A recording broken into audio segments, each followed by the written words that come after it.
Rossini. You have betrayed me. You have fouled the blood of the Quansing Grig.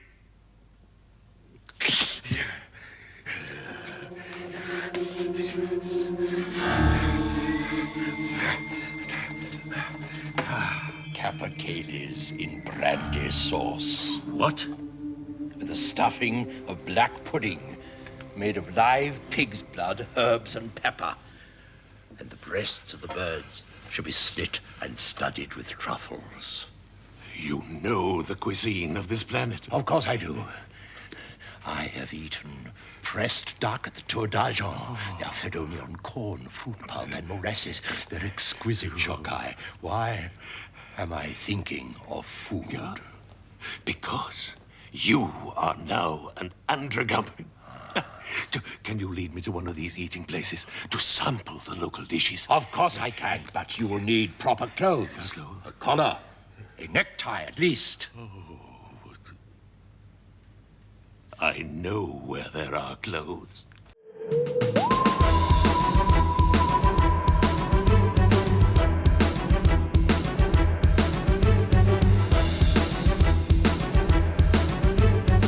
Hello and welcome to Who Watches Who, a Doctor Who podcast with me, Matthew, and as always, I am joined with... Hello, it's Scott, and I'm feeling kind of hungry at the moment. I'm in the mood for some peri-peri chicken. Is that a reference to Perry, the companion, or is it a Yes. reference... see, I'm smart. I'm not feeling hungry, personally. I'm feeling exhausted because this story sucks. That is right. We are continuing looking through the Two Doctors. This is thankfully the last part of the Two Doctors and our last time with Colin Baker as the Doctor for the rest of the year. I would imagine we're not going to be seeing either him or Patrick Troughton again, as we are. What a way to go out on. You say it's a bad episode, but at least it's an interesting kind of bad, because this is unlike any other Doctor Who episode I've ever seen in my life. This is fascinating. I don't know. It's silly and it's bad, and parts of it are like the right kind of bad where it's funny, but other parts of it are just kind of like, please stop doing this. This sucks type of bad. But yes, we are continuing watching through the Doctors chronologically.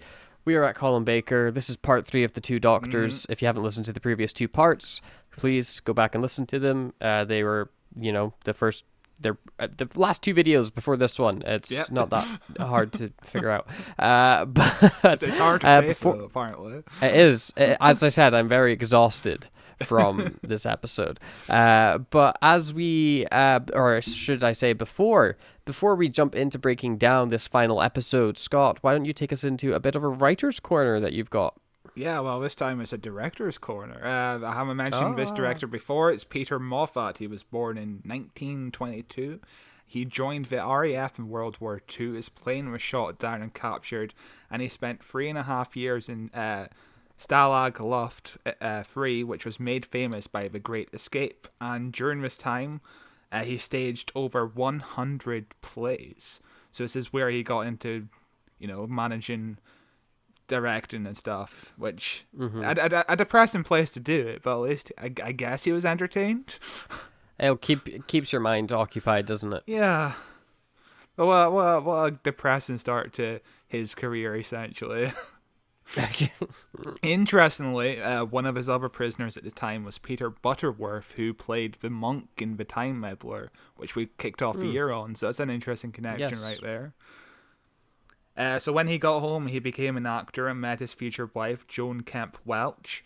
She was a famous film star at the time who eventually wound up being a TV star, and she helped Peter to become a TV director. One of the most known shows he worked on at the time was All Creatures Great and Small. Between 1978 and 1988, he directed 12 episodes of the show, and famously the show starred Peter Davison, who was also born as Peter Moffat, so... When Peter Moffat was directing episodes of Doctor Who or All Creatures Great and Small, people kept on thinking oh, this is Peter Davison directing here, and he's just changing his name on the credits or something, which is it's interesting. Yeah, it's interesting that how often certain names repeat in Doctor Who history. You know, with Moffat and Baker as two examples. You know, of people that I assume this Moffat's not related to Stephen Moffat directly. Yeah, so it's like, just another, and they're not really like common names, like last names, like Baker maybe, but I've never met a Baker, I've never met a Moffat, but for it to happen on two different occasions where people with that last name end up working on the show, or three, did you say Peter Davidson's real last name is Moffat? What? Yeah, so there's two Peter Moffats here. That's why Georgia Moffat is called Georgia Moffat, because... she's Georgia Tennant now, though, isn't she? She took David Tennant's last name. Well, even David Tennant wasn't even David Tennant. His name was David McDonald, because he had to take David Tennant because David McDonald was taken by another actor. Yeah, got a lot of stage names. Got a lot of stage names. And then when he moved over to America and did other stuff, David Tennant was able to legally change his name because he couldn't use the name David Tennant.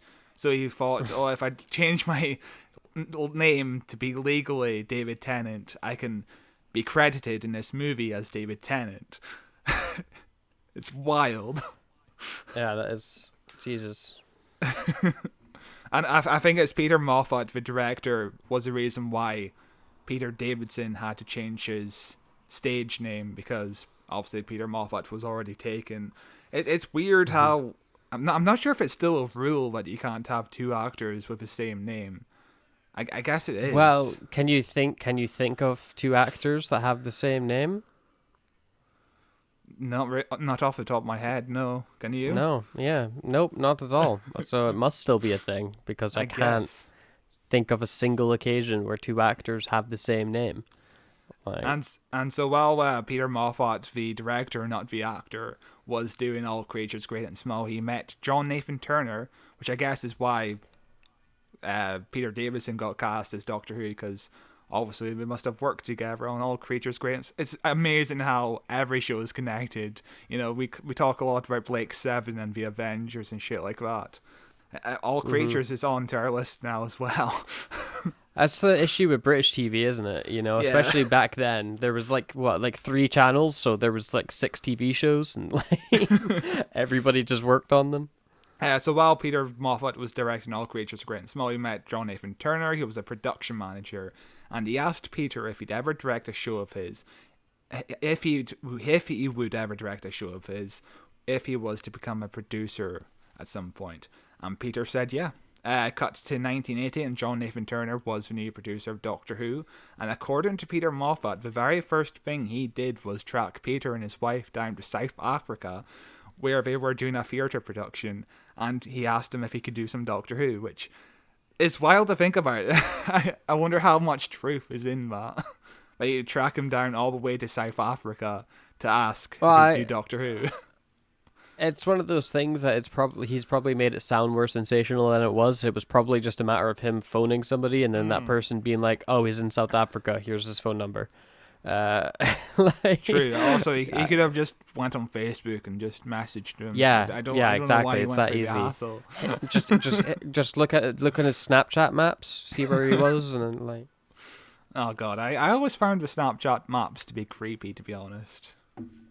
It's Is that really why you weird. always have yours off? I'm always looking for you. I don't have Snapchat for that reason.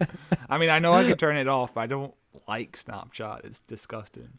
I say, well, Where else am I supposed? Where am I supposed to send my penis pictures? Do you have Snapchat?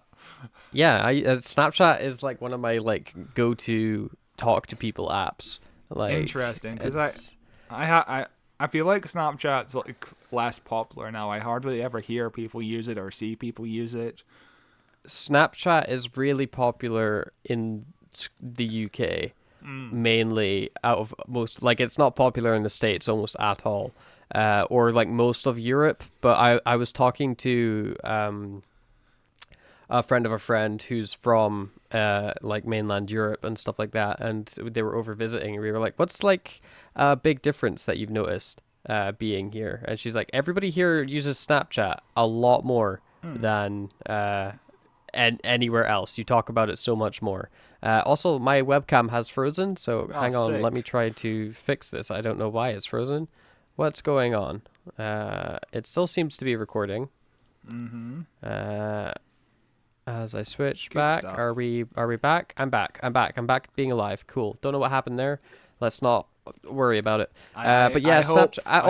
I hope it froze in a really embarrassing shot of you. It's just like my face stopped moving. Also, Very embarrassing. if you're on like a lot of dating apps or whatever, Snapchat is often the first app. Yeah. The first app that people move over to afterwards. After you finish chatting, you're like, oh, let's move this onto a next app. It's usually Snapchat at that point. When I so was it's on got dating some uses. apps, when I was on dating apps, all I would see is, oh, add me on Snapchat, and I'm like, no, I'm gonna swipe left or is it right? Which one's the X? I can't remember. It's been a while. You're gonna find out. You're gonna find out when you next go on. Yeah, I mean, usually if someone's got their social media and a dating profile, I'm like, cool, I'm not going to look at you because you're probably just going to try and sell me your nudes. But yeah, no, that's Snapchat's okay. Good stuff. That's okay. Yeah. So between 1980 and 1985, Peter Moffat would direct 6 stories: The State of Decay with Tom Baker, The Visitation, Modern and Dead and the Five Doctors, and The Twin Dilemma, which is the first Colin Baker story, infamously bad episode. And obviously his last one is The Two Doctors.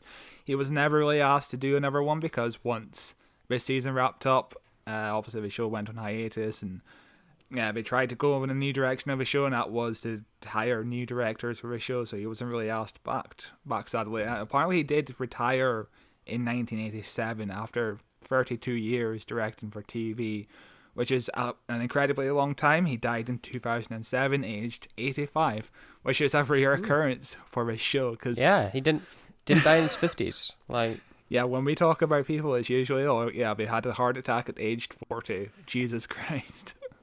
Yeah, it's people in Classic Who.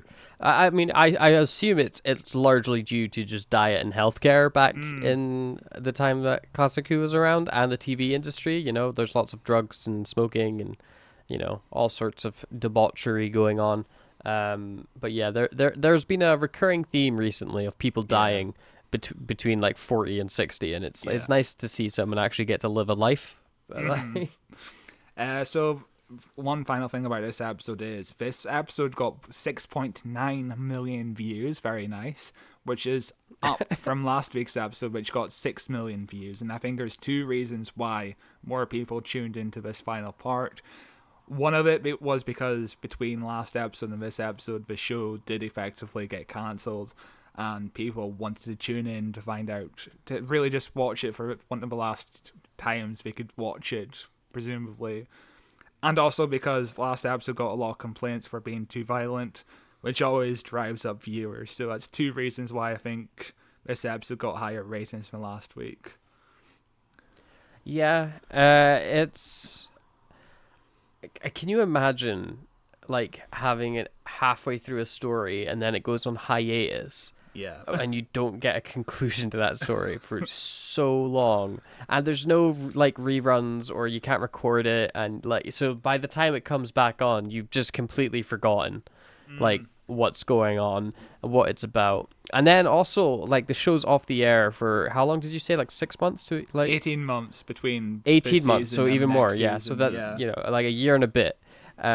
So the show's off for a year and a bit. You've 100% forgotten what happened in the last episode, and then this episode comes in, you're like, oh my god, Doctor Who's back. Like, oh yeah, I wonder what's going on. And then it's this episode that you watch where it's garbage and really slow and boring, and the Sontarans look like crap, and there's this weird cannibal eating storyline, and half the episode is watching Patrick Troughton restaurant hopping. Like, you'd be like, oh yeah, no, I remember why this was off for a year. Like, yeah, because you know, when I heard The Flash was getting cancelled, the CW show The Flash about the superhero, I tuned in to watch the newest episode that aired around that time, just because I hadn't watched the show in ages. and I got instantly reminded of how shit that show is. Apparently, the last season was just terrible, and I've heard that from people who just love the show full stop. The last season was terrible, apparently, which is Really? kind of sad because season 1 of The Flash was like one of my favorite shows of all time. So, I sad never stuff. got into it because by the time I watched the start of the CW universe, I watched Arrow for a season, and then I stopped watching Arrow after season 1, maybe a bit into season 2. I just got bored. And then like The Flash started up. I was like, oh, The Flash, that looks cool. Then I forgot about it. And then by the time I remembered The Flash was a show, it was like 15 seasons deep, and there were 13 other different like CW Yeah. shows, and they were all connected, and they were all like had 24 episodes a season, and they were Oh, all God, hour-long yeah. episodes. And I was like, I am never watching a single episode of any of these shows. Like, and then I just see clips every now and then of Flash, and I'm like, that looks atrocious. That looks really bad. Like, I must have watched about 60 to 70% of the CW DC universe shows. Jesus Christ. Which most of those, some of them was very good. Like you'd get the occasional season and you'd be like, yeah, this is good stuff. Usually very early on in the season. Once every show hit season 3, they just turned terrible. And I just kept on watching, hoping it would get better, but it never did. And maybe we'll do Legends of Tomorrow at some point on this show, because it's basically a Doctor Who ripoff with Rory and Captain Jack. got- So yeah. good stuff. God, too many things. Is that all you've got for the director's writer's Yes, bit? sir. You want to jump into Okay. the episode? Not really. This episode sucks. You're almost as clever as I am. What does he mean? I presume you sabotaged the Bryode nebulizer. Paired the interface. Precisely what I would have done. But it worked, didn't it? I left a thin membrane so it would work once. I knew she'd want to test it. There's no need to be so smug. We've got to get Jamie out of that butcher's hands. Can you reach that wheelchair? If you also took an 18-month hiatus between listening to last week's episode and this week's episode, let's do a quick recap of what's been happening. Absolutely nothing. So here we are. Perry's getting captured by weird cannibal dude, and the episode begins. And we immediately cut away after he's like, "Ah, you're coming with me." And then Colin Baker's chatting with Sontarans and Jamie. They want him to get into this big pyramid thing, and he's like, I won't do it. And they're like, do it. And he's like, okay, then you got me. And he just climbs into the pyramid thing. This episode, I can't stress enough, is bad. It's a bad episode. Oh yeah. There's a point where like 10 minutes in, Colin Baker's like, "Oh, finally the action's about to begin," and I'm just like, "Is it though? Because nothing's happening yet. Nothing's happening." Yep. But the doctor gets out, and then like he and Jamie run away, and I think I wasn't paying attention at this point because someone is it Jamie that stabs the Sontaran, or does the doctor stabs him, doesn't he? Jamie gets caught in like a neck hold, and he takes out his knife, That's which it. keeps in Yes, his boots Jamie at all does stab him. times. Yeah. And he stabs him in the knee like a Game of Thrones Grand Theft Auto character. Yeah, Skyrim, you mean, you loser. He takes a arrow-shaped knife to the knee. If the cake is but a lie. Which game is that from again? That's from Half-Life, definitely Half-Life. Is it? No, it's from Portal. Okay. I don't know. But he gets stabbed in the knee, and everybody goes running away as Cannibal Lady and Glasses Man come down to laugh at the Sontaran. Which I really like as well, just from the point of view of last week's episode, caused a hiatus, partly due to the amount of complaints they got for the violence in the episode. And then this episode opens with someone getting stabbed in the leg. Hilarious stuff. That's not even the most violent thing that happens in this episode. We'll get to that at the very end. Yes. Great stuff. Then the doctor and Jamie make their way back into the big house where they finally meet the second Doctor. The story is called The Two Doctors. Now, finally, after 84 minutes, we actually have the two Doctors on screen together. It's mental. I kind of respect it for not following all the tropes of a multi-Doctor story.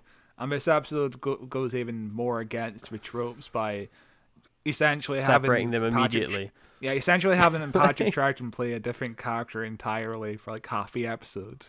Like, yeah, it's interesting that way. Like, it's the most wild multi-Doctor story ever. Whether or not that's good is up to your interpretation, I guess. I don't think it's good. I think it's bad because, like, this is one of the only scenes we get with Colin Baker and Patrick Troughton together, and they barely have any time to even have a conversation before they get separated again with Colin Baker and Jamie running away, because like the enemy is approaching. You know, it's There's you feel let down. Yeah, there's no like sense of or instant chemistry. Like, a few weeks ago, I told the story of how Patrick Troughton nicknamed Colin Baker Miss Piggy, and Colin Baker nicknamed Patrick Troughton Gonzo. Like, that's a fun chemistry that isn't really explored in this episode because they have 5 minutes of screen time, and that's being generous. It's really disappointing, honestly. And I like the idea on paper of having a multi-Doctor story and not having the Doctors meet.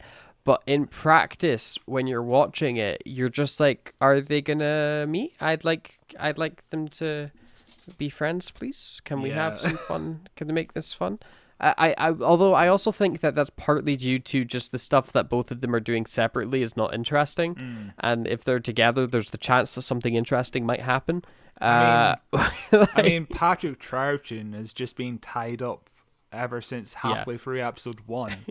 You know, he's been tied up for a solid hour at this point. God. Yeah, the pacing and everything. And you know, when so Patrick Troughton gets free, he's not playing the second Doctor anymore. He doesn't play the second Doctor again till the end of the story. So he spends this entire story just tied up or playing someone else, essentially. It's really good. This is a really good story. I'm glad you chose it. We then get a scene with some Sontarans talking about crap. I don't care. They look awful. And then Cannibal Lady and Glasses Man are like, we're going to turn this Doctor into something. Hush, hush, hush. We'll turn him into an androgum and we'll eat him. It's a very simple or we won't eat him. Why are they turning him into an androgum? I don't remember what the reason is, because they wanted the thing in his brain. They were doing a surgery for that. So what goal does turning him into an androgum actually do? I don't even remember if they answer that. I guess it's just an experiment to see how long. Just if they could do it. Let's see if we could do it. I think it's just a test to see how long the instinct for, meat kicks in or something like that.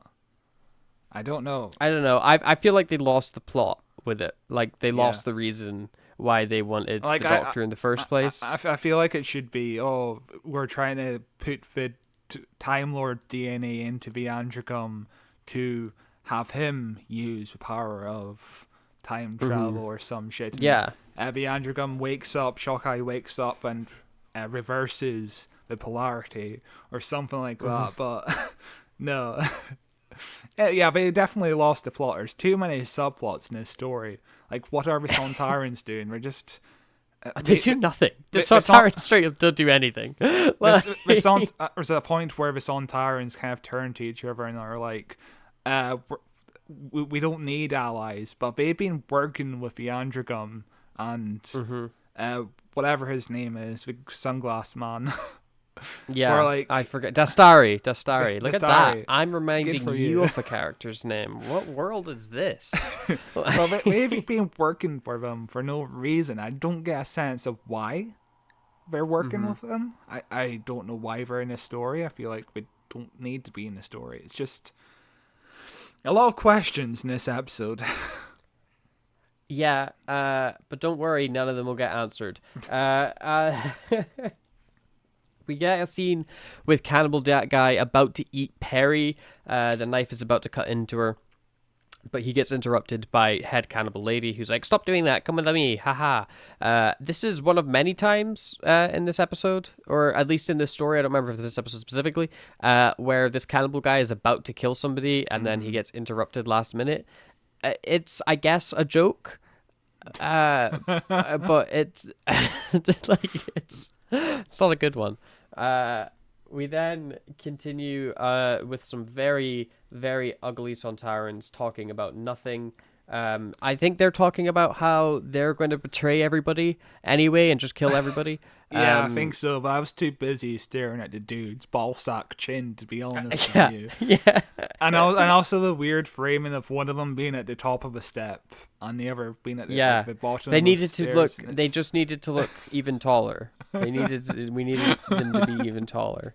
So, But yeah, just the fucking chin. It's like I don't know what went wrong with the chin. Why does it look like a ball sack? well, like one of them has got that ball sack chin, and then the other one's face is literally like caving in on itself. It's like just completely collapsing. These are really, like, it's just kind of sad to see alien costume in this kind of state on like primetime television, like, you know. Yeah, and again, it's one of those reasons of why the show got cancelled. It's just incredibly cheap looking, but at the same time, this is also the year like EastEnders and Casualty started, which became big hits, and the BBC pumped more money into them. I think this show got like a decrease of like 20% of its budget or something like that, because they were funding these new shows. So you can't blame the costume department for making cheaper costumes. It's incredibly sad to see the state of Doctor Who at this point. Like, the budget was never really there to begin with, and then you take away more money, and this is what you get. Yeah, garbage. But then the Doctor's getting wheeled up to the operating table. This is Patrick Troughton's Doctor, of course, and he's yelling and pleading, saying that he doesn't want to be turned into an androgum. Then the cannibal guy who's helping them, he just gets shot by the lady. I assume it must be a stun or something, because he comes back alive later in the episode to like knock him out so that he can get surgery on. But like the way that he gets shot, and then he does like a full 360 spin and goes like Chastity, and then like falls on the table. It's hilarious. It is such a over the top pass out, like quote unquote betrayal type sort of deal, because he never agreed to being operated on in this manner. But yeah, it's again just more stuff going on in this episode. Yeah, like, would you believe we're 7 minutes in to this episode? Yeah, I don't really like these characters either, because it's just the same. We don't have really any goals in this episode, really. We just kind of stay in this villa for like 3 episodes in a row, and we just kind of stand around talking about their evil plan and not really executing their evil plan, really. Like, why are they just now doing the DNA thing with the Doctor? Why did they leave the Doctor in a chair in the living room for 18 months?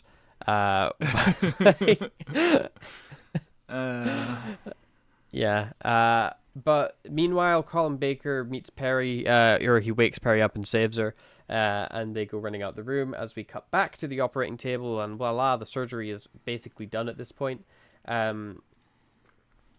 This is also where Cannibal Lady and Dastari are talking, and they're like, we're going to betray the Sontarans. So just everybody's double-crossing each other. Yeah. All the bad guys are like, haha, we're actually the badder guys. And great. I wish I knew what anyone's motivations were. Yeah. And Shockeye wakes up, and he rips off the foam around him. It's clearly foam. It's not even... That made me laugh so much. Because it's like presumably the idea is it's like a metal strap to pin him down, but when he goes to break it off, I guess like because it's made of like styrofoam, it just kind of snapped, Yeah. and he was just like, "Oh crap! I've just got to keep going because we can't do another take of this. I Like, just broke it, so I'll you just can, keep folding it." You can Like- assume that the Androgums have like super strength, and he's just ripping it off by like Superman would. But the actor isn't really putting much effort into making it look like it's a struggle. He's just kind of ripping it off, really. He's making it look like he just had styrofoam on him, Yeah. and there's no sound effects or anything either. So like you're just hearing the actual styrofoam rip apart, and it's honestly it's so funny to see this dude just be like, "Oh," I just rip it up. It's so bad. Good stuff. But this we also see we get a big reveal here of Patrick Troughton as an androgum who wakes up and starts talking about food, and he's got these bright ginger eyebrows, and he's got like 4 or 5 little gray spots across his face, although not as many as you would expect compared to the other guy. They're pretty light on it. And his performance is fun here. His hair's all pushed back, and we've seen Patrick Troughton. He's able to play a different character in Doctor Who, and you're able to believe that is a different character. And in this one, him playing this androgum version of the Doctor, I did have fun with him. I did have fun with him being in this role, just being like, "Oh, I love food. Food is great," and talking about all these different types of food that he liked while being super over the top and weird. It doesn't make for a good story, but he did find a way to make it entertaining, and it looks like him and the other guy that's playing the cannibal were just having a blast, being super over the top. Like Every fucking scene of them strolling around Spain is incredible. It's just we're just having so much fun together, and God bless Patrick Troughton, because he is overacting. He is chewing the scenery, no pun intended. Well, I guess pun intended actually. Yeah, he is overacting as hell, and it's entertaining as hell. This is the last time we see the second Doctor. Wild. Yep. But then we finally get some action, as Colin Baker says, 10 minutes into this episode, as he watches Sontarans meet Dastari, and the Sontarans are like, "Haha, we're betraying you," and he's like, "Oh no, actually, I'm betraying you. Go into this basement," and they climb into the basement, and then the cannibal lady throws a grenade or something down into the basement, and like one of the Sontarans starts having like a total like freak out meltdown. It's like the hands on the side. It's very funny. Like, it's just more garbage. It's just writing off characters and like quickly wrapping up storylines in such a terrible way. Like, it's writing off the Sontarans who didn't need to be there in the first place. Literally, what did they do? What did they do in the story? They carried the unconscious Doctor. That's it. Yeah, they could just be replaced by any other villain. They could just be goons. You could just have regular goons, and they would do the same job. Or just make these guys androgums as well. Aren't androgums like servants? Why don't you just have 2 extra androgums? I wonder if the androgums ever come back in some sort of Doctor Who, like expanded. They've media. got to have come back in the comics or something, surely. No, apparently they just appear in. Actually, no. The 10th Doctor mentioned one of them in a book. I don't give a shit. Okay, there's a character who wrote a book called Androgum Cookery for Novices: How to Master the Boomerang Spoon. I don't know. Brilliant. But yeah, I guess they do get mentioned here and there, but they don't appear in anything else. So I'm not surprised. I'm not surprised that this Doctor Who enemy hasn't come back. Honestly, what are the chances of them appearing in the 60th anniversary or Series 14? 100%. 100%. Russell T Davies is bringing back old characters and old references, and yeah, it's possible. I imagine you could maybe do something interesting with them if you wanted to do another like vegetarian based storyline, and you were better at writing metaphors. you could do something interesting with these guys, maybe. But at the same time, I have no desire to see.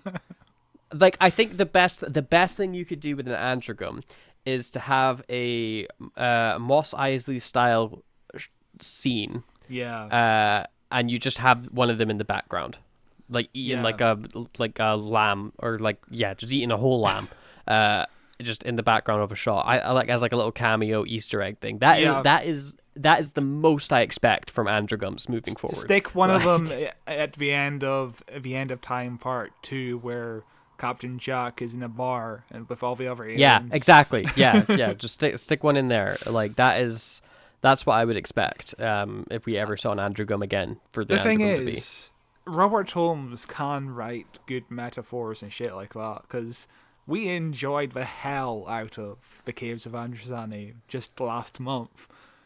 And this episode is his follow-up. And it doesn't feel like he's writing this. It doesn't feel like the same writer. This feels it really more, doesn't. It doesn't even feel like the same writer as Terror of the Autons, which we also covered this year. We covered a lot of his episodes this year. They're all very different episodes, but they don't feel the same. None of them do. It's weird. Yeah. I don't think, like, I don't know if anybody would be able to guess that they were even written by the same person, because there's like no similarities in style or tone or like anything. They are drastically different, and part of that is, I think, due to production value and direction. Like the way that Caves of Androzani presents the script in a very cinematic way. Yeah. You know, and it's full of visual metaphors and lighting and scenery, and it's interesting and gives you stuff to digest. And clearly people were thinking about their actions and stuff when they were doing it. Whereas this one, it's like, look, we're in Spain. and that's it. Yeah. Peter Moffat's direction is very flat. Yeah, I never. Yeah, that's the thing. I wish more Doctor Who was directed like The Caves of Androzani. This is typical for Doctor Who. Apparently, Eric Sayward, who was the script editor, didn't like the direction on this episode. But I look at it and think it looks the same as most classic Doctor Who. You know, let's put a camera over there. Let's put a camera over there, and just keep switching between the two cameras. Yeah, that's all we really for do. me. Yeah, for me, it's shot the same as any like old style TV back in the day. And you know, for the what year did this come out? 85. For 85, this is pretty outdated cinematography. Like, this is very much like 60s, mid 70s style cinematography, where it is very much like, we'll do everything in a wide shot. Because the cameras are too big and heavy and we don't have a lot of film. You see it a lot in old movies as well, where, you know, a lot of that old movie is shot in a wide shot because that's just a lot easier, and it's done like stage, because they were still trying to figure out what's the difference between stage and film, you know, and where can we move the camera and get away with it for people to still follow the story. And Doctor Who's very much like, okay, we've got the camera set up, now act. Okay, stop acting, next scene. And it's what made Caves of Androzani so interesting, because it's like, oh my god, the camera's moving. What's going on? Yeah. Yeah, and another thing about Robert Holmes is he wasn't even a vegetarian. I just presumed he must have been a vegetarian, because, I don't know, I guess I remember there being some kind of point made about being a vegetarian like or at something. the very end of this episode, like, the line is, are we gonna eat meat? No, we're gonna go to a vegetarian healthy diet now, Perry. Like, they're very much like, the moral of this episode is eating meat is what the bad guys do. Yeah, but the Doctor says that like 5 minutes after killing another person in cold blood. But he didn't eat him. He didn't eat him. I just wish it's strange. It is strange to write a Doctor Who, a episode of Doctor Who about vegetarianism and about like saying that vegetarianism is good while not being a vegetarian. Like, see, I think we'll get into it, but I don't think the message is even vegetarianism is good, because again, there's like a contrast in there's like a contrast between those two scenes because, you know, the Doctor just killed someone in cold blood and has no remorse for his actions. And then it kind of ends on the punchline of, oh, maybe we just go vegetarian from now on. there's no kind of thematic sense to what's happening in terms of the narrative. Like, there's no messaging involved in this episode. Well, maybe he wanted there to be a metaphor, and then like halfway through he got lost. His metaphor got really muddy, and he was like, "Wait, hang on, what was I saying? What was the point of this?" I don't care. Vegetarianism at the end. Yeah, I certainly think he got lost somewhere along the lines because this episode basically becomes an episode of like the Two Stooges with the Doctor and Shockeye. Yeah. It does. It honestly, the plot just stops. Like, we'll get into it, but yeah, it does. It just stops. Okay, the episode continues as Cannibal Lady and Dastari chat about some shit no one cares about, and then a Sontaran comes back from the dead. He's the only surviving Sontaran, and he's covered in this green goo. Mm-hmm. Which, like, so did she throw down, like, yeah, did she throw down, like, some sort of, like, war crime in a grenade? Is this, like, did she just drop some, like, mustard gas or something on this dude? Where he is, because he's just slowly melting. Even more so than he was before, obviously. And it's kind of, I honestly think he looks better like this than he did without the green stuff on him. It's kind of a gross vibe. And is weird. It does give a bit of like extra violence to the episode where you're just watching this alien melt. Yeah, it's kind of fun. From what I remember about this season and the episode you just mentioned before, the Dalek episode of this season. Actually, I think I might be off camera, but your friend recently watched whatever the Dalek episode is called of the Sixth Doctor. I remember a lot of like green, oozy blood in that episode as well. That's all I remember from like the Colin Baker years is a disgusting amount of blood and making it look kind of gross. It looks like Nickelodeon slime almost, but I kind of dig it. It obviously they couldn't use red blood because of censorship, and they use red blood later in this episode, just not a lot of it. See, I was too busy crying when we used red blood later on because I was just so heartbroken I never even saw the blood. I was just in tears. It's so sad what happens later on in the episode. This episode actually has quite a high body count because this next scene we go to with the second Doctor and his Androgum buddy running down the road heading towards just food. They spot a car coming down. They call the car over, and the guy is coming out to see like, oh, what do you want? And Androgum guy runs up behind with the smallest bit of wood you could imagine. Like, it's such a small, like little thick bit of like branch. Little boy, maybe 20 centimeters tall, and he gives him a light tap on the back, just a little like which is like, okay, I can get away with that. Like, that's classic Who. We've seen this before. He knocked Perry out by kind of like tapping her on the back. Okay, this dude falls over. He rolls around onto the ground and he stops moving. The Doctor and that steal the car and drive away as Colin Baker, Jamie, and Perry come running up from behind. And then Jamie's like, oh my god, they've killed that guy. Welcome to Classic Who, where a light tap on the back can kill a person. I think Shockeye gave Perry a harder hit in the back of the neck early on in this episode. But she's perfectly fine now. A glass of water woke her up, and this guy is dead. Jamie doesn't, well, to be fair, Jamie doesn't fucking go up and check his pulse or anything, so he could be fine like 10 minutes later. I mean, this guy just had a very severe allergic to wood. That so we were actually late shooting this scene, and the stuntman was desperate to get away because he had another job, which is apparently like way better than Doctor Who. They only hired this guy because by law they have to have like stunt people from this country.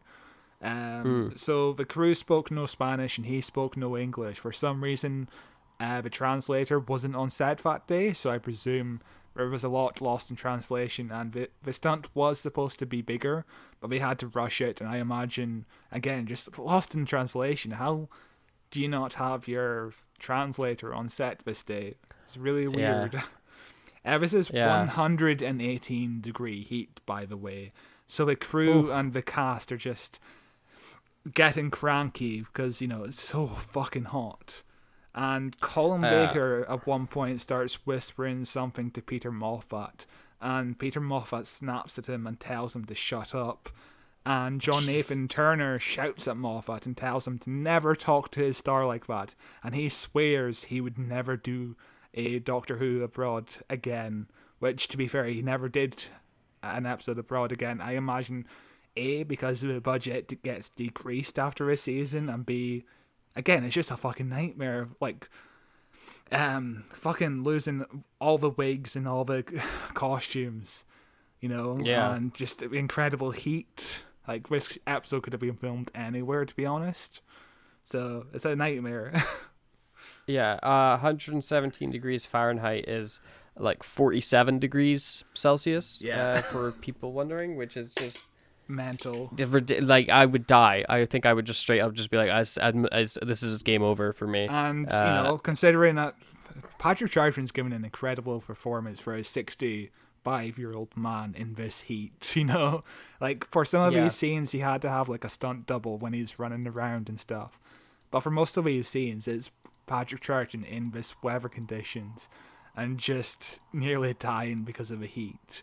Like, good on him.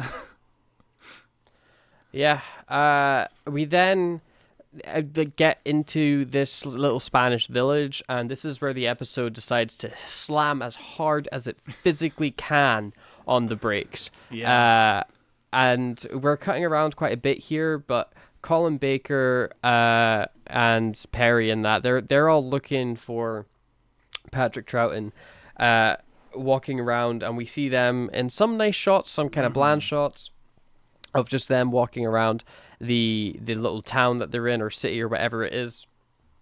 At a certain point, the Doctor's like, I'm going to eat a cat, because he's slowly turning into an androgram as well, because the second Doctor's an androgram, and that means that every Doctor after that becomes an androgram, I guess, is what their rules are. Maybe it's an effect of the two Doctors being so close to each other that they feel what's going on in each other's kind of bloodstream. So if one Doctor got drunk, for example, maybe the other Doctor gets drunk, I think. Because that's the only way I can reason with this, because it doesn't make sense for Colin Baker to turn into an androgram when the effect on Patrick Troughton wears off within like half an hour. You know? Again, the shots here are beautiful. It's a beautiful city. There's even a shot of the Stradi and the androgram woman on like a horse and carriage. I don't. I wonder how much that was in the budget just for. I was one probably shot. just a guy passing by, and they were like, "Ooh, quick! Can we get a shot?" There was also apparently some of these scenes took like 2 days to film because they're just going around the city, just going mental, trying to find all the locations. It's beautiful. It's a beautiful city, and it's like the best looking thing of this episode. Just looking at all the city shots. It's a lot of watching Dastari and the androgram lady, whose name I don't remember, walking in and out of different restaurants. And there's like the lady that throws the rose at Dastari, and the director guy sitting drinking. Just drinking, pretending to be a customer. Peter Moffat and John Wright, who was a costume designer, cameo in this. They didn't have enough money in the budget for extras, so it was like, just sit in front of the camera, just have a nice, relaxing time. Mercedes, for a translator, throws the rose at Stradi. I'm not sure why she wasn't on set for the stunt earlier. But whatever, and she is actually wearing the dress meant for Anita, who is Oscar's wife. But they thought it was too formal for Anita, and she didn't like the dress, and they just gave it to her instead. It's a nice looking dress, I guess. I'm not. I think what Anita wore in the end does look better for like moth hunting or whatever the fuck we were doing. There's also, again, the plot just kind of slams to a stop, and they have to explain the concept of having two doctors Oh God, yeah. being in the same place at the same time again. Like Yeah, yeah. In case you were confused, like for the 20 millionth time that this has happened, 3 because episodes deep. Perry's like, oh my God, how is there two of you at the same time? And the doctor should turn around and be like, I have a fucking time machine. What are you on about? Good stuff. Good episode. It's bad. Also, we cut to Sontaran at some point, and he's walking out the building, and he's like, "I'll kill them all." And then we cut to just a ridiculous explosion, like just like someone has dropped a tactical nuclear bomb on this city. There is it's just a ridiculous. It is an impressive explosion. Like it is huge, absolutely gigantic, and nobody reacts to it. Nobody heard it in this entire city. One explosion. person did react to it. They apparently forgot to tell some of the people living nearby, but the explosion was set to happen. So an elderly lady started nearly having a heart attack because of this explosion. She thought we were under attack or something. Yeah. Which, yeah. How do you forget to tell somebody that kind of information? And another thing about like health and safety stuff is the explosives were in Barcelona at the time, and the crew who do the special effects had to go to Barcelona to Seville, which is a long journey, and we were like, we can't possibly make this, we'd have to travel overnight. And basically the guy who does all the location scouting was like, okay, you have to come here. So they drove all night, probably sleep deprived, which is something that shouldn't happen, because obviously when you're driving and you're sleep deprived, you've got explosives. Yes.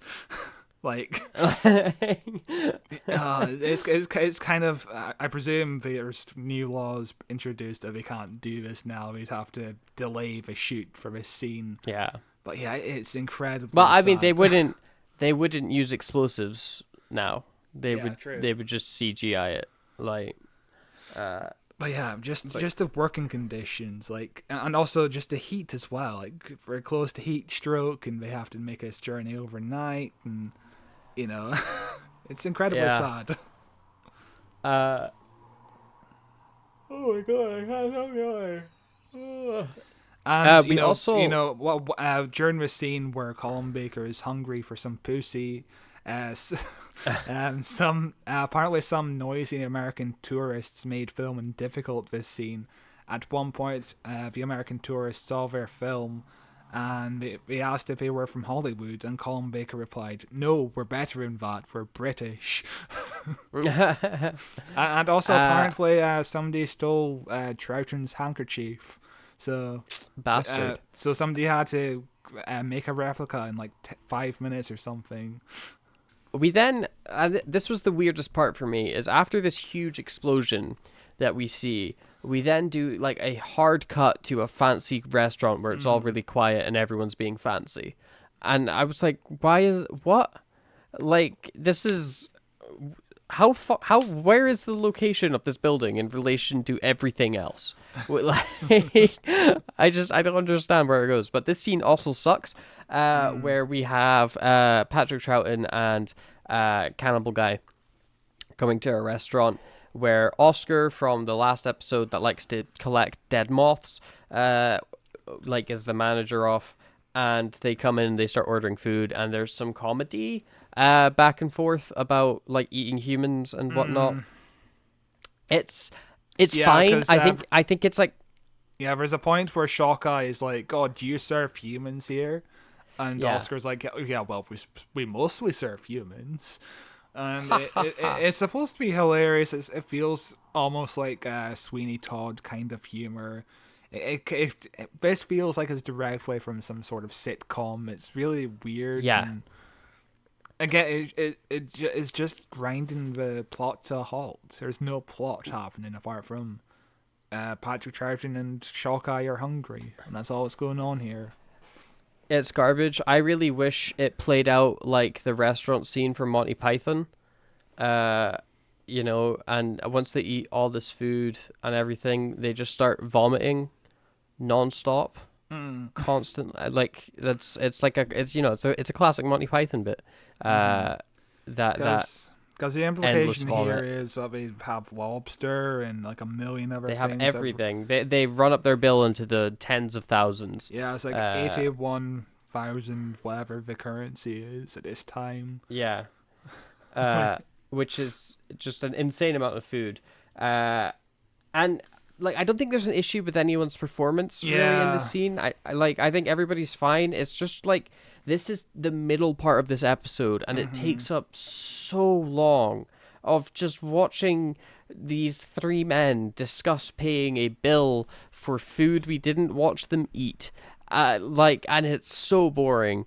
Like, you know, they it's just- could have done the same scene, but shown how disgusting it is that they just continue to eat this disgusting meat.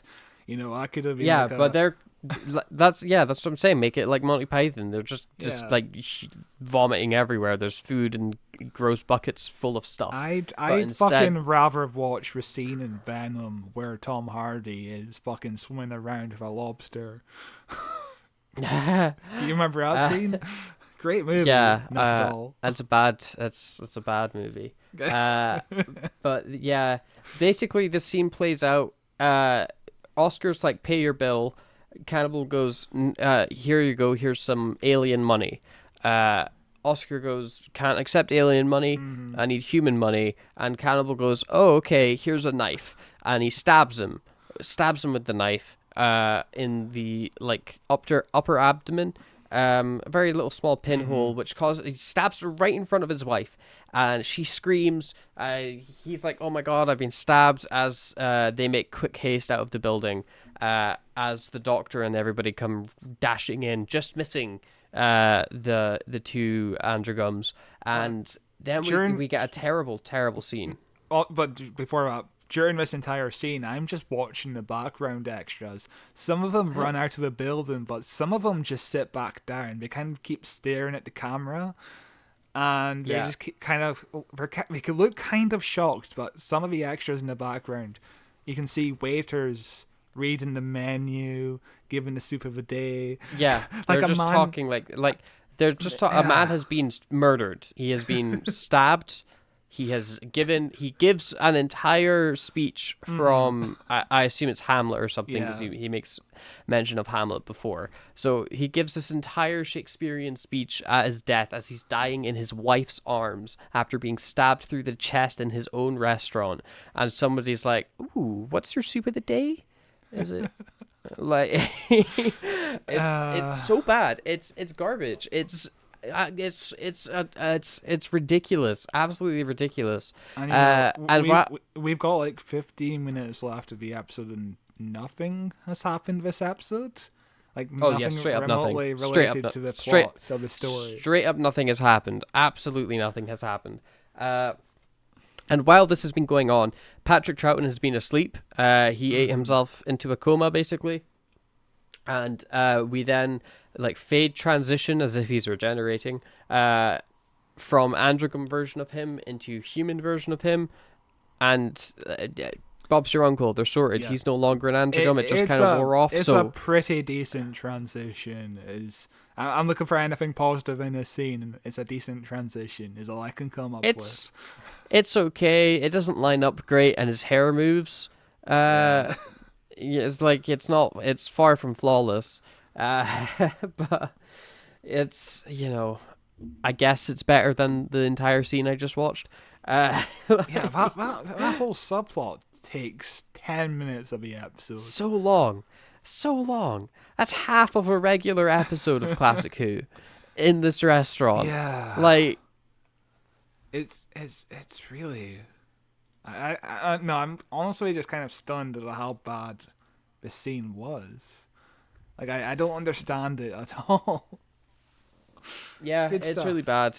It takes up. This entire episode is meaningless. It's garbage. I have a question Absolute for you. garbage. Are we meant to feel something about Oscar's death? Are we meant to feel? I don't know. Is it supposed to be funny? I think it feels like it's supposed to be some kind of dark comedy. You know, it's sad, it's kind of tragic, it's funny at the same time. But I don't feel any kind of emotion. I just feel his performance he's giving is kind of hammy and kind of funny. Yeah. The way that he's delivering his lines is kind of funny, but delivering your last lines that you never got to say as an actor as you're dying to your wife, it's got like this tragic connotation to it. And then like when he dies, he doesn't die in the classic TV style way where you like close your eyes and fall asleep. He straight up just dies with his eyes wide open, and he keeps them open the entire time. So when you're staring at his corpse, he's staring right at you, and it's really dark. Like, I mean, we didn't mention it, but the scene just continues, and we see a guy just staring back at him, just eating his lobster or something. Like, I don't understand. And this is the second murder in this episode. Yeah. The third, if you want to count the Sontaran. This is Robert Holmes for you. He loves killing off all the male characters in his stories. Yeah. We saw it with Caves of Androsani. Every male character got killed off, including the Doctor in that one. Yeah, legit.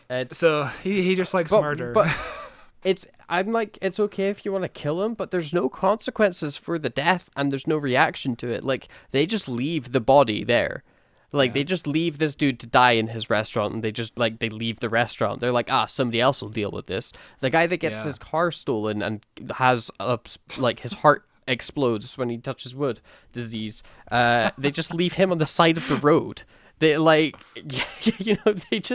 they're just like, people are just dying. I don't care. Like, they just completely just waving away human life. This is kind of the thing I have an issue with, when people die for no reason, apparently. Like, there's no reason for Oscar to die. There's no reason for the stuntman to die. Why? Like, there's no reason for the Doctor to eventually kill Shockeye at the end of the story. Like, we'll get to it, but there's no reason for a lot of these deaths. I'm fine when the Doctor is killing someone because it's the only thing he can do in this scenario, but there's no reason to kill most of these characters, and it's very strange. I'm usually fine with death, but usually it has to come with some sort of reason. There's no reason here. Yeah. And again, I just feel nothing for this scene. And we wasted 10 minutes, and also just like 15 minutes of the whole second Doctor turning into Androgum, which doesn't really come into anything. There's no lesson learned, because he eats a lot of food. Because if I was writing this episode, I would have the lesson at the end of the episode be Colin Baker is less judgmental of this species because he has the experience of being one of them, and he knows, but it's more of it's something in their DNA that they cannot control. They're not making the decision to hunt for meat. It's just something they can't control, because obviously the second Doctor couldn't control it. There's some lesson there not to have prejudice against another culture or something. But no, there's no lesson learned. There's no lesson learned about meat eating. There's nothing learned. It's just nothing. It's simply just a time waster. It's just time passes, and now it's later in the day. Good stuff. Best episode. One thing the fucking people at the restaurant do take notice of is Patrick Troughton screaming as he's being dragged out. Not to the dead body, but Patrick Troughton screaming. Which... Yeah. Which it's fair. It's the only compelling thing to happen. An old man being dragged out of a restaurant. It's also like it's an okay scene with seeing the two Doctors have this bit of conflict between them, but it doesn't last long enough for me to actually enjoy it. Like, it's like, we're just ramping up to something interesting, and it's over. Right? The last 15 minutes keeps giving you little glimpses of what a usual multi-Doctor story is, of just them bickering and eventually working together, because that's a basic formula of a multi-Doctor story. And it works. It works, but this is like wrapped up in like 15 minutes. It's a character arc of like, we're enemies, now we're working together, and now we say our farewells. It's like a 3-act Legit. structure, but Yeah. condensed in like 15 minutes. Yeah, the 5-minute chunks for each act, sorted. That's all you need. Like, but yeah, they start squabbling a bit, and then it gets interrupted by Cannibal Lady, who's got a gun that it's a really small gun that she's deciding to hold with 2 hands for some reason, and it looks very funny. It also looks like a water pistol. It gets interrupted by the plot. Like the whole 15-minute sequence of where it turned into a comedy for some reason gets interrupted by the plot, essentially. Like, Jesus Basically. Christ. Yeah, it's really bad. They get led back to the big house where everything started, and we get the conclusion to what happened to the Sontaran that was melting after he set off that big explosion. Turns out he got caught in that explosion and died. Great. What's the point of him in the story? What is the point of him living? Why did he live? What was the point of him surviving that initial grenade just to blow himself up again? To quote and die. To quote Dan, what's the point of being alive? I don't understand why they needed Sontarans in this episode. Yeah. Or like anything. If I gave the instruction to Robert Holmes that he needs to include a Sontaran, and I get this final draft of the Sontarans doing fuck all, I'd be like, hey, Robert, maybe you don't need to include the Sontarans. It's fine if you just don't include them. Or, this is a really cool episode and nothing like what I asked you to write. So could you maybe take a look at the brief again, right? You see where I wanted a Sontaran episode, yeah? Read the brief. The 2 doctors, they've got to be in it together. Rewrite it, yeah? Yeah, like why isn't it some kind of like the 2 doctors getting in the middle of the war between the Sontarans and the Androgums or something like that? Something more interesting where the Sontarans play an active part. Maybe the 2 doctors have to team up with the Sontarans to stop the Androgums from eating people. I don't know. Maybe the Androgums are eating a whole fleet of Sontarans. They're just munching at them. They're like an infestation. You'd have to completely rewrite the Androgums, I think. Or you could do like a midpoint twist where like you think that, like, say that you think you're on like whatever the Sontaran's home planet is or something like that, and they're like, oh my god, we're getting attacked by these Androgums, Doctor, please, you've got to help us, they're going to eat us, they're going to completely wipe out the Sontaran race. And then like halfway through the episode, turns out that the Sontarans are just invading the Androgum home planet, and they're just like, Androgums are defending themselves, and the Doctor's like, oh, this whole time I was an idiot and I was so prejudiced, oh, now I've learned my lesson. And then anything could be better than this, to be honest with you. Yeah, just anything. But we then cut to the Doctor back at the weird pyramid building little box thing from The Good Place that's doing time travel stuff. And he's like, oh, it won't work because I have this thing. Here you go. You can have it back. I promise that it's going to work this time. I didn't sabotage anything. They're like, haha, we'll test that out by sticking Perry in it. And he's like, well, it'll work fine. I told you. And the machine does whatever the machine is supposed to do. I'm still kind of unclear on what supposed to be it a is time exactly. Machine. And this is like the scene in Back to the Future when he sends Einstein 1 minute into the future, I guess. Yeah. Which is what I wish I was watching right now. I want to be watching Back to the Future. Just anything else apart from this episode. And it works, and they seem happy with it. But of course, it's a ploy because the Doctor rigged it so that it would work once, and he would trick them, which is some fun, actual, like, clever Doctor writing, where it's like, aha, he outsmarted them with this one. But meanwhile, they decide See, Cannibal Guy. If I was the Androgum, I'd be like, okay, let's try it again. Let's try it a second time. Yeah. Let's do this one more time just to make sure. Yeah. But then Androgum Guy's like, cool, can I eat one of them? And Cannibal Lady's like, cool, yeah, you can eat Jamie. He seems like the most pointless to the episode. And he's like, sick. It takes Jamie away to get eaten. If you're gonna eat any one of them, eat Colin Baker. He's the biggest one of the lot. Why doesn't Why doesn't Ross simply eat the other friends? He is the largest of them.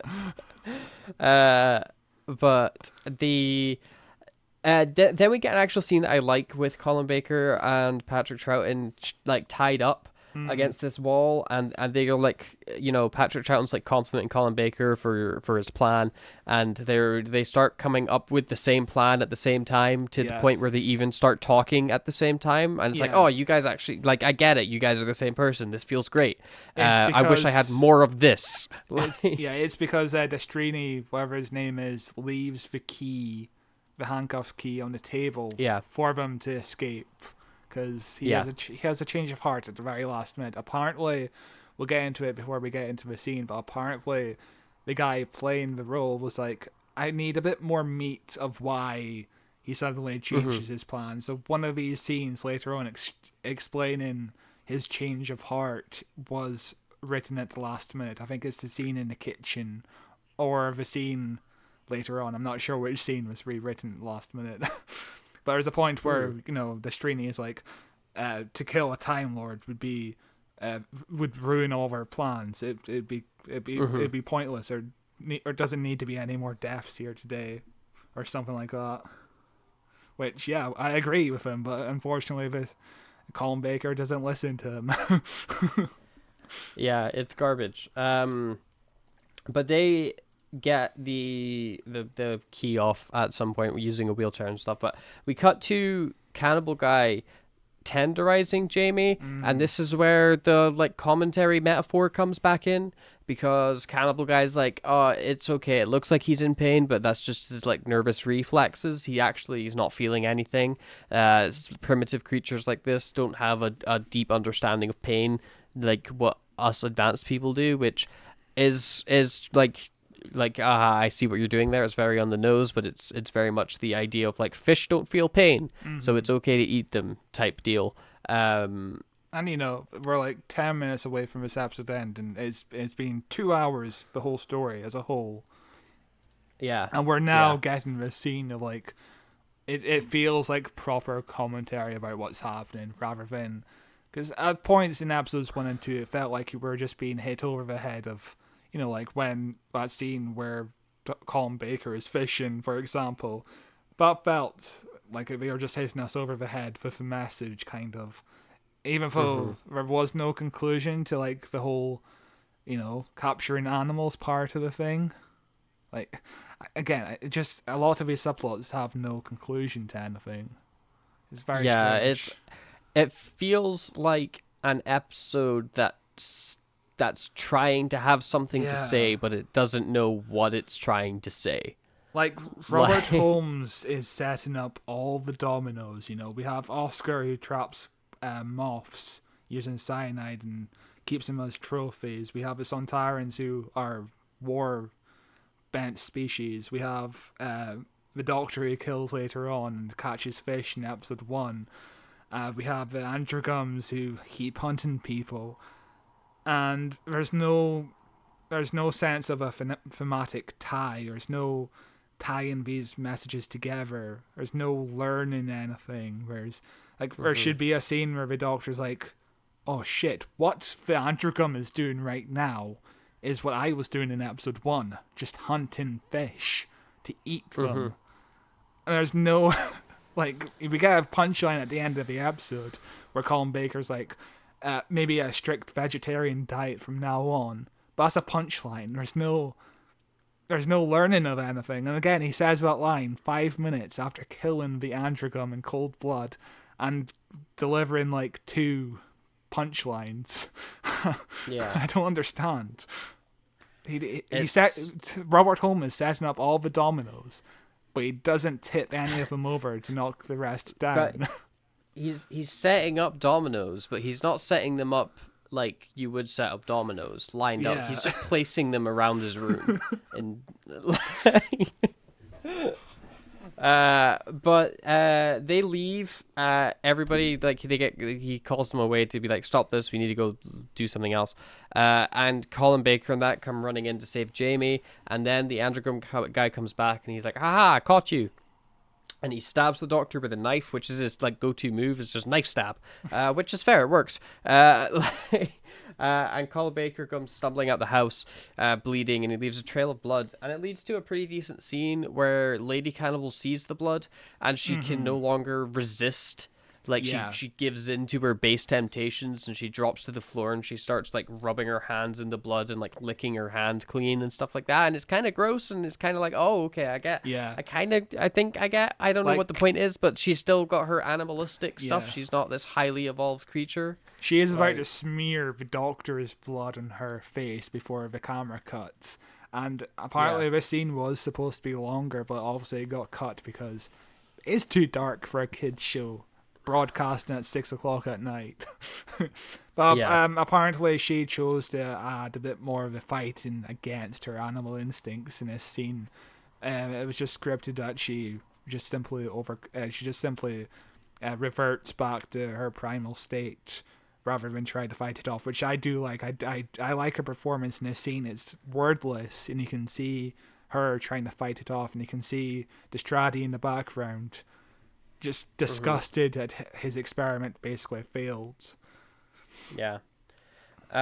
Meanwhile, Jamie gets up to escape, as does the Doctor and Perry, but they run into Dastari, who's like, oh, I was sent to kill you, and then we cut away. I wonder if they're going to die, or if he's suddenly a good guy now.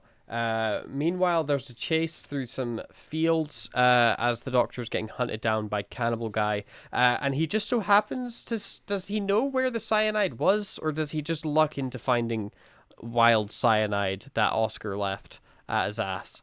Which is really stupid. Why would you just leave cyanide in the open? I guess it's because Oscar was distracted by the Sontaran ship landing, and he just left the cyanide lying around and just completely forgot about it. You know, Oscar is a fucking idiot, so I would presume, you know, he would do something stupid like that. But where do you even get cyanide? I know, I don't know. How does somebody get a tub of cyanide? Yeah, like a big jar of it, a big jar of cyanide. How do you come across that? I don't even know where you begin. I'd be scared to Google it in case I ended up on a list. Like, yeah, I just think I think he just remembers where he saw Oscar and maybe he presumed that the cyanide was left over. But I don't know. It's, again, I just don't like the idea of the Doctor using cyanide against Shockeye here. I feel like there needs to be a smarter plan. Like maybe hide behind a tree and have him run by. And he keeps going forward, but the Doctor just runs back to the villa or something like that. Like anything other than death, other than murder. Because I was fine with the Doctor murdering at the beginning of this season with Attack of the Cyberman. You know, he's killing robots essentially. I don't care about robots being murdered on screen. But essentially the Doctor is murdering an animal here. He's kind of murdering a lion, just going after its meal essentially, which... Although, like the way, like, how do you deal with a lion that's gotten loose into a city? You know, he's got, like, because this dude is just going to, the only thing, his entire motivation is, I just want to eat a person. Yeah. Like, that's it. He just wants to eat a person while he's here. He's not going to stop. He's not going to change his mind. How do you get rid of that character? Like, without just sending him home via teleporter, which is kind of a bigger cop-out than just murdering him. Listen, here. The time machine works only once. Send both of the Antragums onto an alien planet that's essentially like a zoo, and have them behind bars in this kind of like zoo place or something, or back to their home planet where they don't have access to like spaceships or time travel or anything, because I imagine their planet is kind of like primitive. All they do is eat food. They don't have time to build spaceships or anything, so we're back home just eating. But your issue you've fallen into here is the time machine they've got isn't a spaceship. I'm pretty sure they were relying on the Sontaran ship to get around, and the Sontarans blew themselves up. Send them back to the prehistoric age and have them eat dinosaurs or something. or have them get eaten by a dinosaur. Yeah. Like, yeah, I don't know. It's kind of like a rock and a hard place with that character. Simply because it's kind of a bad character in the first place. Or the doctor could just simply bop him over the back of the neck, which knocks people unconscious in this universe. With his hand, not with a bit of wood, because a bit of wood would kill him. Got to do it with his hand, not wood. Wood is just send him back to his home planet, or send him back to being a servant on a spaceship, or just anywhere else. There's a million ways for the Doctor to get out of this scenario, rather than just kill. Yeah, but instead he kills him, and then he's like, "Haha, you got your just desserts." Pause for laugh. And it's great. It's really funny. It's so bad. But this episode continues as we then cut to Lady Cannibal coming to confront the Doctor and Astari, who's like, "I'm a good guy now, haha, got you." And Jamie sneaks up behind her, and she gets a spook, and she's like, "You'll never take me alive," and she runs into the time machine to escape. But of course, that time machine has been rigged by Colin Baker, so this is another death at Colin Baker's hands. Where it like explodes and basically covers her in smoke until she dies, which is really cool. What happens to Dastardly again? Does he get killed? I guess he just goes home with the second Doctor, because they're just like, "You're my friend now, Dastari." I don't remember him dying. I might have missed it. I don't think he dies. I don't remember him leaving the story being like, "I am so sorry for everything that's happened." I shall liberate my people. Let's see. Does he get shot right now? Yes, he gets shot. He gets shot in the heart. He gets shot in the heart by Cannibal Lady before she runs into the time machine. And again, just a dead body they leave and don't care about. This is the Doctor's, one of the Doctor's mates.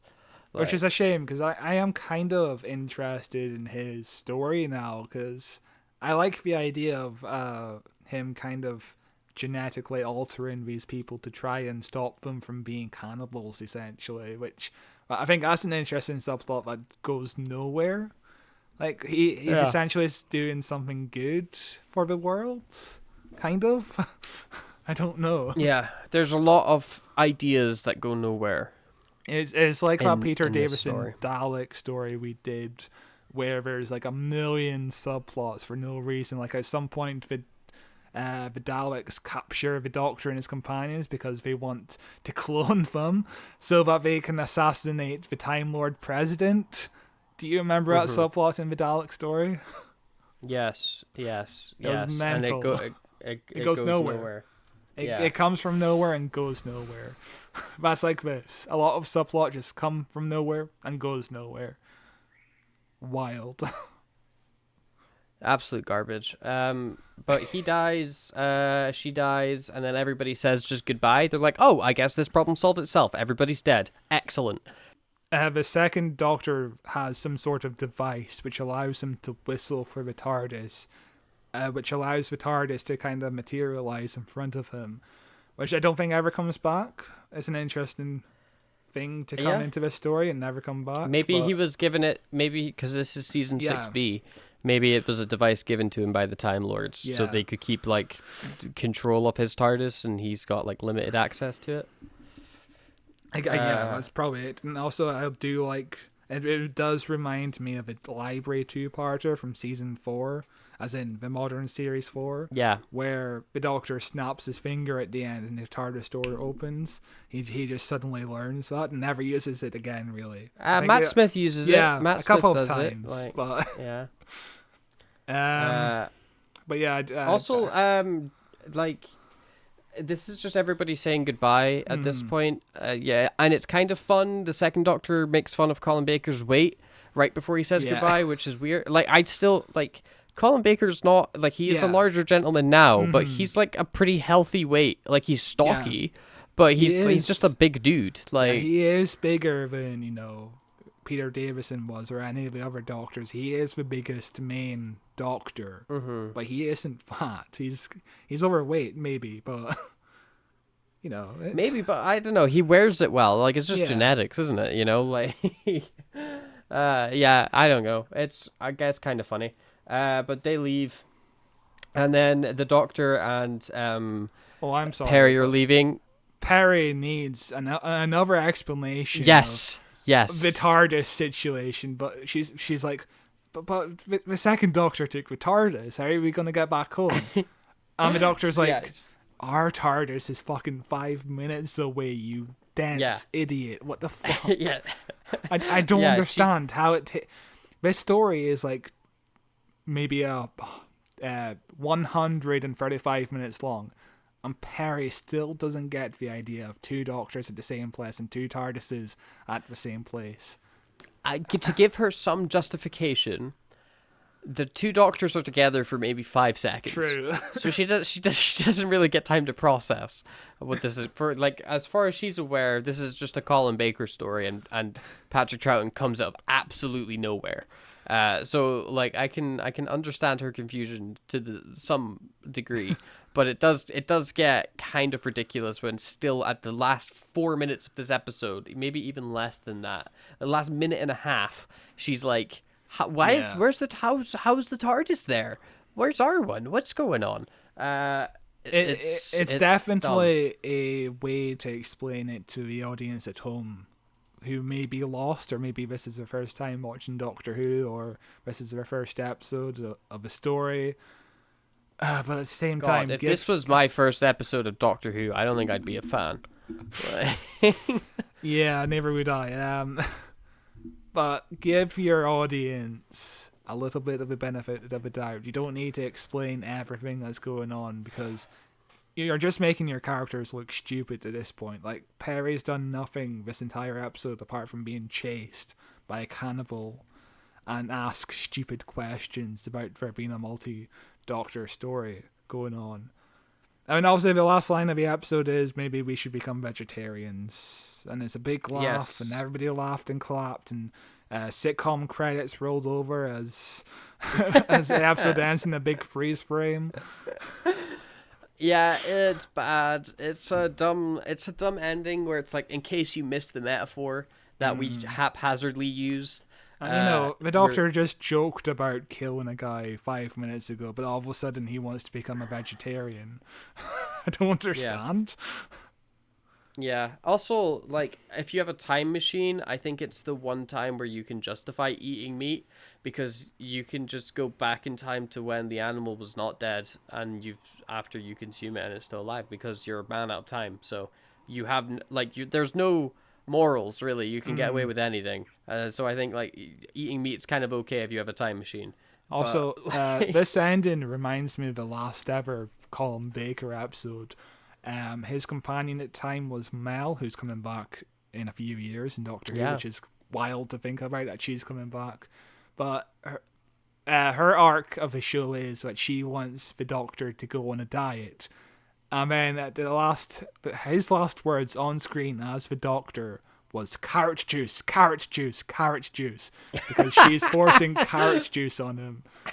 And then, the next time we open up on Doctor Who is Sylvester McCoy in a Colin Baker wig regenerating into Sylvester McCoy in his normal clothes, in his normal hair. So amazing. That's amazing. And also, some people around that time joked that the Sixth Doctor died because he fell off his exercise bike. God, it's so bad.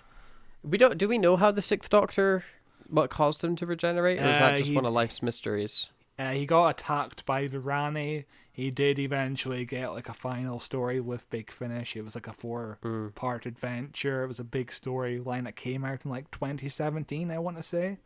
So I'm glad he got his final adventure, even though it wasn't on screen. It's so sad that he got fired. It's depressing to think about, because he's so great. Good in this He's episode. so good as the Doctor. He's great as the Doctor. I really like Colin Baker's Doctor. I wish Maybe there not was the more best of him. episodes. No, we've not looked at the best episodes with him, but he's never a bad spot. I always like his performance and his line. Like, he feels like the Doctor. I don't understand why people would be like, he's not the Doctor. He feels exactly like the Doctor for me. But the moment where he does kill the guy with cyanide maybe a bit too It's dark great. for the Doctor. It's great. That's yeah, but this is classic Who. The Doctor kind of just does what he likes. Like, Modern Who, there's a lot more rules with what the Doctor does, but every now and then in Modern Who, the Doctor still takes somebody's life. He just makes a bigger deal of it. That's my one grievance about Modern Who is whenever the Doctor is written to be the person with the highest morals, like he would never kill a person. Cut to classic Doctor Who, and he's killing people every 6 episodes or something. Shoving cyanide down this dude's face. Like. Yeah. They do try to make the Doctor seem holier than thou every now and then in Modern Who, but yeah, no, I like Colin Baker as the Doctor. I don't like this story. I don't like this episode. I'm glad to see the end of it. I thought this sucked.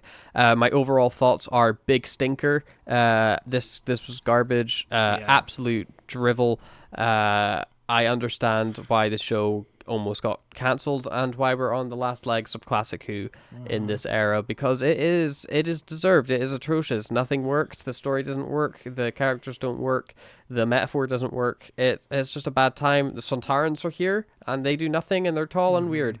0 out of 10. Bad time. What did you think? I wouldn't say it's a 0 out of 10. I think I don't know what rating I'm being facetious, obviously. Obviously, but I think I might have given it a 6 out of 10 on Letterboxd the first time, or a 3 out of 5. Oh God, sorry. that's high. That's high. I wouldn't give it that. I am rethinking that decision. I think it's more like a 2 out of 5.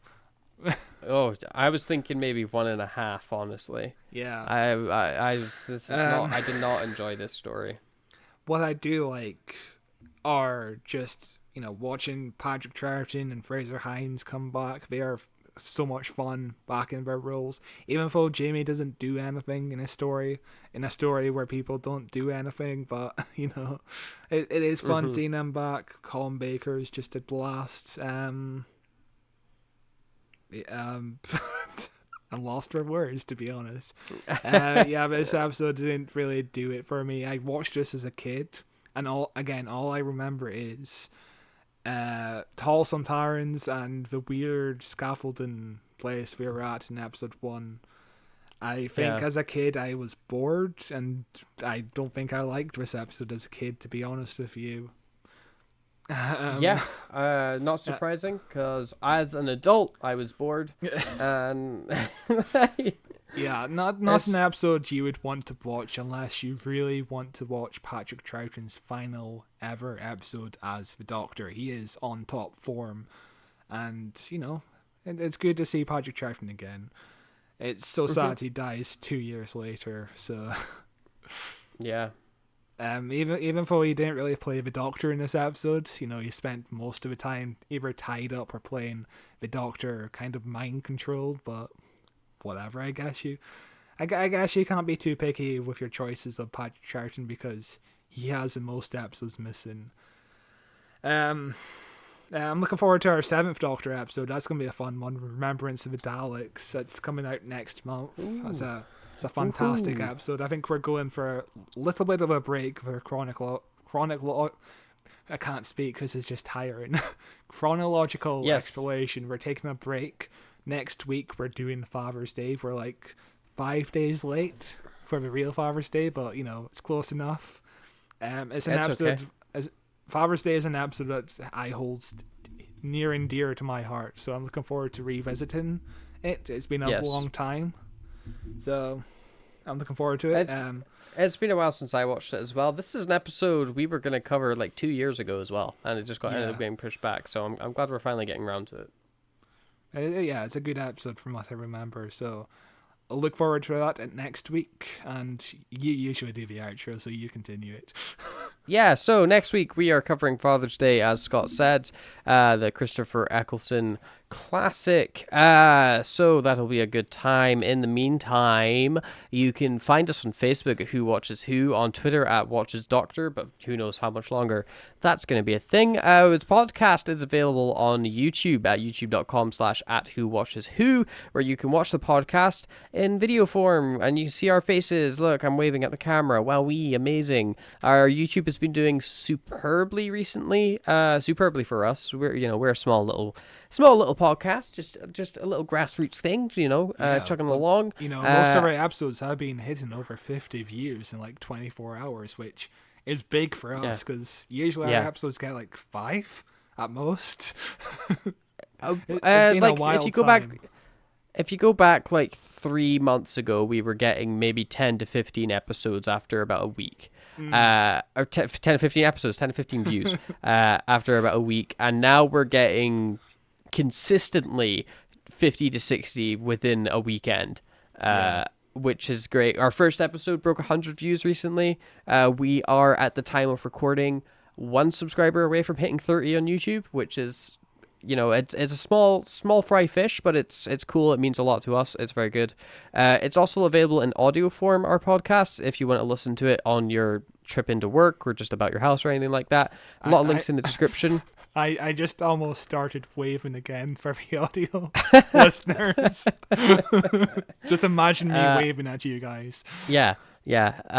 If you need help, if you've never seen our faces and you need to imagine what Scott looks like, imagine a really short man, like the shortest man you could possibly think of. But yeah, we're available on Apple Podcasts, Google Podcasts, Podcast Addict, Spotify, everywhere you get podcasts. A lot of links in the description where you can listen to us. If you are listening to us in the audio realm, make sure to leave a review. It helps promote the show, helps get our name out there, and helps the algorithms in their magical, mystical ways show our podcast to new people that would be interested in the type of podcast we make.